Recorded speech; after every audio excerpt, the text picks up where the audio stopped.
Bonjour à toutes et à tous, j'espère que vous allez bien. On se retrouve pour le brief du lundi 11 novembre, il est 10 heures. Aujourd'hui, on va parler donc des news économiques, du ratio long and short, du funding, open interest, des liquidations. On regardera ce que font les wells en finissant par l'analyse technique de Bitcoin, mais avant ça, on va regarder ce qui s'est passé hier. Je vous avais donné ce petit call hier, je vous avais dit que c'était quasiment sûr qu'on revienne chercher ce FVG. Malheureusement, on n'a pas mèche dans l'order block que je vous avais donné juste ici. On a juste mèche dans le FVG, donc c'était assez évident. C'était un petit piège quand même pour les shorters parce qu'on aurait pu satisfaire quelques-uns quand même sur ce dump. Mais voilà, à mon avis, il y a énormément de personnes qui s'est fait avoir sur ce dump parce que clairement, on a tout le temps, à tous les tops, il y a des gens qui s'amusent à shorter ce marché et clairement, bah voilà, on est toujours haussier, donc ça ne sert à rien de short tant qu'on n'a pas au moins un setup en H1. On est dans une tendance haussière daily, weekly, donc clairement, attendez au moins un setup H1 pour pouvoir shorter ce marché parce que clairement, bah voilà, hein, le marché va vous le prendre à chaque fois parce que tant qu'on ne valide pas au moins un vrai setup, par exemple sous cette mèche, là on aurait un vrai shosh avec une clôture bien sûr. Bah, on ne peut pas non plus, short ce marché, hein, si jamais on n'a pas de setup. Donc, clairement pour le moment c'est du up only et on va regarder donc tout simplement ce qui peut se passer. Donc ce trade n'est plus d'actualité, hein, si jamais on y retourne, c'est vraiment baissier. Donc, pour le moment, voilà, il n'est plus d'actualité. On a pris le FVG, on n'a pas vraiment tout pris, mais on l'a pris, quand même, en partie. Donc quand on regarde, hein, tout simplement, on avait juste cette zone-ci et on voit qu'on a mèche parfaitement dedans. Donc plutôt intéressant. Maintenant, si jamais on regarde au niveau des news économiques, aujourd'hui, on n'a rien du tout. En revanche, cette semaine, hein, on a quand même pas mal de choses. Notamment, mercredi, on va avoir l'inflation américaine.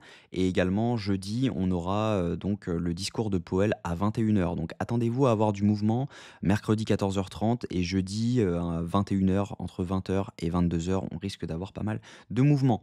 Au niveau du ratio long and short, on a une augmentation du nombre de shorts sur Binance, encore une fois.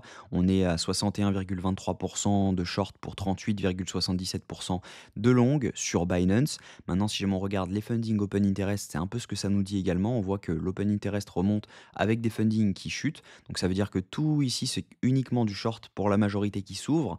Donc clairement, ça veut dire qu'on a encore des liquidations à venir chercher au-dessus. Et c'est un peu ce que nous dit les liquidations. On a des clusters à venir prendre jusqu'aux 82 700 $.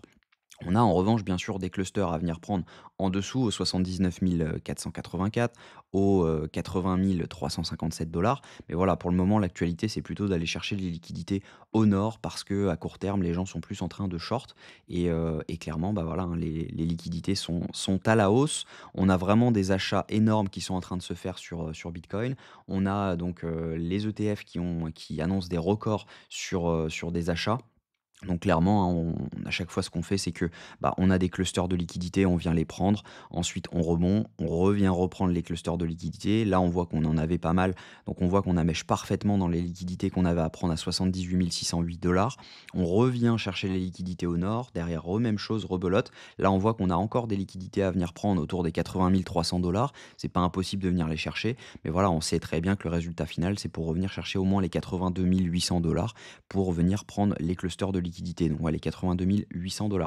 Si jamais on regarde ce que font les wells sont en train d'accumuler fortement, donc c'est des achats de plus de 10 millions de dollars, on voit elles sont en vert, elles accumulent fortement, alors que les retails, eux, sont en train de vendre, donc ils sont à chaque fois, la majorité du temps, dans le mauvais sens, donc ça veut dire qu'ils sont en train de vendre, donc par conséquent, ils sont potentiellement en train de short le marché également, et on voit que les micro-wells, elles, sont en train de vendre également, donc ça, c'est des mouvements entre 100 000 et 1 million de dollars, donc même chose, hein, elles sont dans le déni, hein, parce que là, on est clairement haussier pour le moment, donc on ne valide pas au moins un plus bas par rapport à cette mèche-ci. Donc techniquement, moi, ce que je pense, c'est que bah, on va continuer à up. Donc la zone des 82 800 $ va être prise courant de la semaine, je pense, autour ouais, donc 82 800. On peut se mettre une target là-dedans autour des 82 800, donc ce sera juste ici.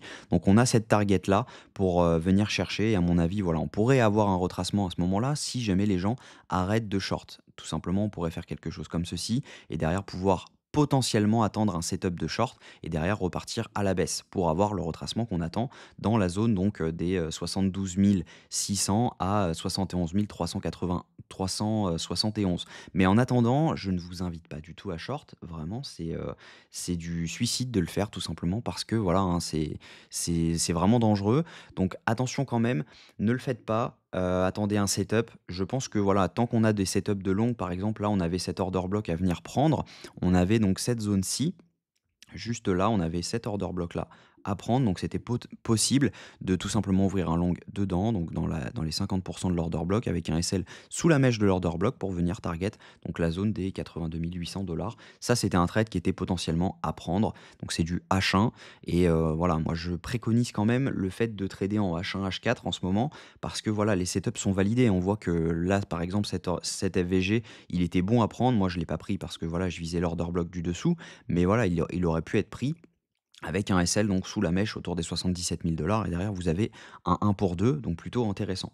Donc là on était sur, là actuellement vous seriez à RR de 1,50 et puis voilà avec les 82 800 vous êtes autour des, 3,9 de bénéfices si jamais vous risquez 1 donc vraiment pas mal.